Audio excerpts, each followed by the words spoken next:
din ka thalan che na paro koi bero se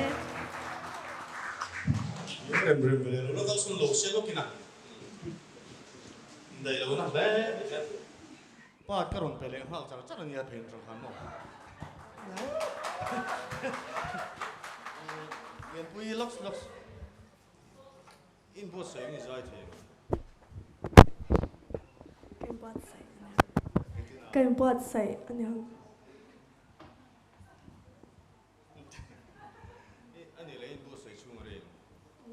voi nga vel kan practice voi nga vel practice a khatim ko pa tha khana zai the ne ko tim bek no le lok ya